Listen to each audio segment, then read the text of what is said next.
अल्फाजों में दम नहीं, हमने सच कहा या झूठ कहा? अगर सच कहा तो नारा लगा हमारे साथ, नारे तकबीर, नारे तकबीर। अगर जिंदा है तो जिंदगी का सबूत दो, अगर गूंगे बन गए तो फिर कोई कुछ नहीं कर सकता।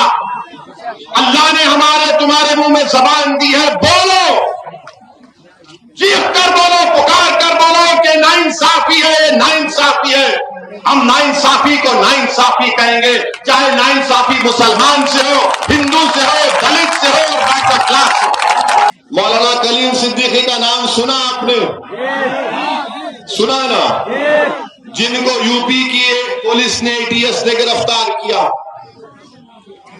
अब हमको पिछले 3 दिन से रोज कोई ना कोई एसएमएस करता है, व्हाट्सएप करता है, फोन करके पूछता है, ओवैसी साहब कब बोलेंगे? मौलाना कलीम के बारे में कब बोलेंगे आप? तो हमने 2-3 से पूछा जो गुजरात से हमको फोन किए थे। हमने पूछा, बताओ, तुम तो 2-3 फोन हमको कर दिए, ये बताओ तुम कौन सी पार्टी के हो? तो उसने जल्दी में था। हमने पूछा, डर रहे हो क्या अपना पार्टी का नाम लेने के लिए? तो बोला, डरते नहीं, हम कांग्रेस पार्टी के हैं। तो हमने पूछा, बताओ, तुम्हारे राहुल ने कुछ कहा मौलाना के बारे में? तो बोले, वो क्यों बोले? बोला, क्यों नहीं बोलेंगे? बोले, आप है ना। बोला, फिर वो तुम्हारे वोट के हकदार और मैं सिर्फ बोलने के लिए? बोला, मैंने कहा कि पहले उनसे कहो बोलने के लिए। फिर उत्तर प्रदेश से समाजवादी के लोग हमारे पास फोन में ट्रू कॉलर है, जब नंबर बजता है तो नाम के साथ आता एसपी का नेता आता है। फोन आया हमको, फोन करके आप कब बोलेंगे? मैं बोला, तुम कौन सी पार्टी के नेता हो? बोले, आपको कैसे पता चल गया? हमने कहा, ट्रू कॉलर है। मैंने कहा, मैं बोला नहीं, बोला अलग बात है, बोलो, ये बताओ कि अखिलेश बोले?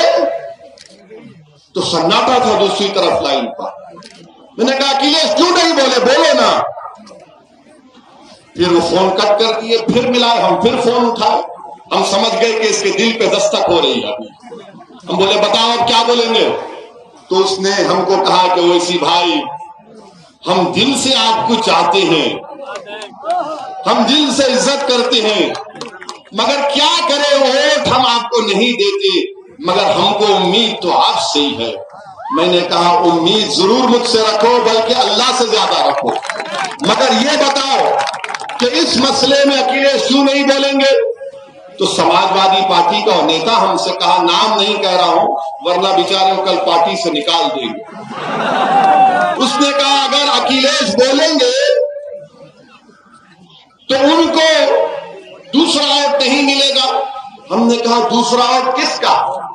वो दूसरे का नाम क्या है? इंसान तो है ना। बोले, आप समझ जाइए ना, हम फोन पे क्या कहें? मतलब बताओ क्यों नहीं?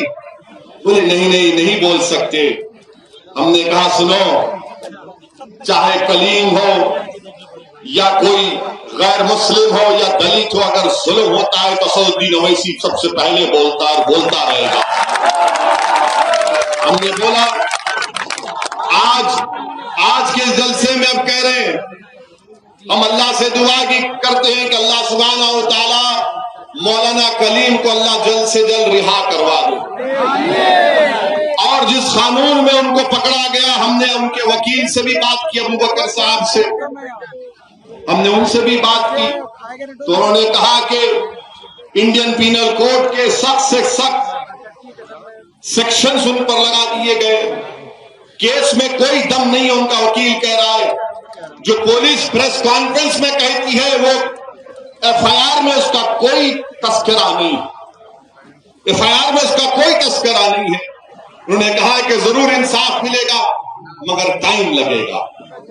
मेरे अजीज दोस्तों और बुजुर्गों, ये जो योगी सरकार ने रिलीजन मजहब तब्दीली का जो कानून बनाया, वो कानून कितना गलत है सोचिए आप। कि अगर मैं या कोई यहां से किसी का कत्ल करता है या अटेम्प्ट टू मर्डर होता है तो पुलिस को बताना पड़ता है कि फलां मुजरिम पर यह केस साबित होता है, जिसको अंग्रेजी में कहते हैं कि बियॉन्ड रीजनेबल डाउट, यानी पुलिस के ऊपर जिम्मेदारी होती है, प्रोसिक्यूशन के ऊपर, कि वो फौजदारी मुकदमात में कि पुलिस उस पर जुर्म को कायम करे।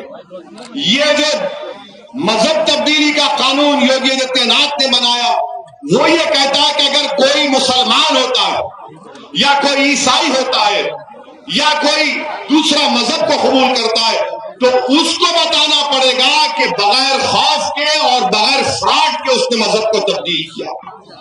ये कानून योगी आदित्यनाथ ने बनाया, यानी कत्ल पर एक चीज होती है। अब जो मजहब तब्दील करता है उस पर एक दूसरा स्टैंडर्ड लगा दिया। मेरे अजीज दोस्तों और बुजुर्गों, मैं योगी आदित्यनाथ के इस कानून की मजम्मत किया, कंडेम किया। ये अनकॉन्स्टिट्यूशनल है, सुप्रीम कोर्ट के मुक्तसामी जजमेंट के खिलाफ है। और हम अब पूछना चाहते हैं कि क्या अब समाजवादी और बहुजन समाज पार्टी मौलाना कलीम के बारे में बोलेगी? नहीं बोलेगी। क्यों नहीं बोलेगी? आप बोलो क्यों नहीं बोलेगी? वो बोलो क्यों नहीं बोलते? वो क्यों नहीं बोलते? क्यों नहीं बोलते?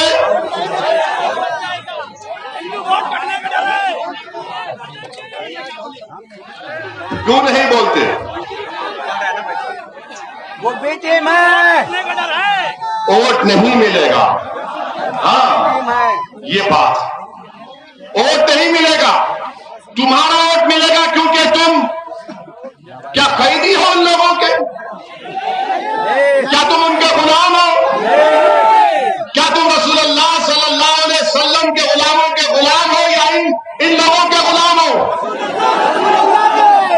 क्या तुम्हारी जबान हक और सच्चाई को बयान करेगी या इन लोगों से डर कर तुम खामोश हो जाओगे? अगर जिंदा है तो जिंदगी का सबूत दो, अगर गूंगे बन गए तो फिर कोई कुछ नहीं कर सकता। अल्लाह ने हमारे तुम्हारे मुंह में जबान दी है, बोलो, चीख कर बोलो, पुकार कर बोलो कि नाइंसाफी है, नाइंसाफी है। हम नाइंसाफी को नाइंसाफी कहेंगे, चाहे नाइंसाफी मुसलमान से हो, हिंदू से हो, दलित से हो, बैकवर्ड क्लास से। मगर सुनिए, अरे शेर आ गया, खड़ा हुआ है ना, सुनो।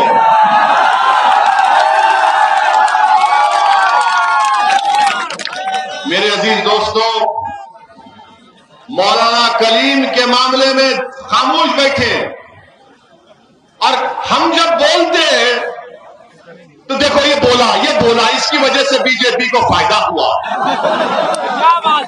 अब बोलो ये मसले में